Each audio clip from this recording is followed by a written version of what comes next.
Ես Նարեկ Սահակյանն եմ, ավարտել եմ կոնսերվատորիայի մագիստրատուրայի բաժինը, զորակոչվել եմ բանակ, այժմյա նոյեմբերյանի զորամասից զինծառայող եմ հանդիսանում։ Կազմակերպել եմ միջոցառում նվիրված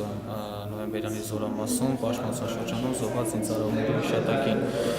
Երեկոն կայացավ, չի կարելի ասել լավ կամ վատ, կարևորը հաջողված, այսպես ասեմ, որովհետև արդեն հանրությունը ինչ-որ քանակությամբ ծանոթացավ այն զինծառայողներին, ովքեր արդեն իրենց կյանքը տվել են։ Միջոցառման գլխավոր էությունը դրանով էր կայանում։ Միջոցառմանը եղավ ցուցահանդես, Գողի գեղարվեստի դպրոցը ցուցադրեց իր պատրաստած ստեղծագործություններից, իբրև Սամանամերձ գյուղում ստեղծագործող մշակութային կենտրոն։ Այնուհետև եղավ տեսանյութ, որ պատրաստել էր նոյեմբերյանի քամուտ հեռուստային ընկերությունը նվիրված նույնպես զոհվածների հիշատակին և ելույթ ունեցանք Հայար Լարային քառյակը, որի անդամներից հանդիսանում նաև ես։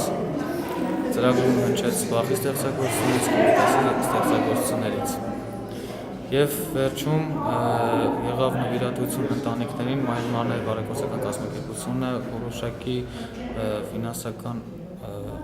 նվիրատվություն կատարեց ընտանիքներին, այն չափով ինչքանով հասել ենք այս կարճաժամկետ ժամանակում հավաքել, բայց բարեգործական կազմակերպությունների հաշիվները թերևս գործում են և գործելու են դեռ երկար ժամանակ, որպեսզի հնարավորինս չափ մարդիկ տեղեկանան և իրենց աջակցությունը կարողանան ներկայացնել այդ ընտանիքի անդամներին։ Առաջին հերթին ի նպաստ հարգանքի, վերաբերմունքի, երկրորդ հերթին նոր ընտանիքների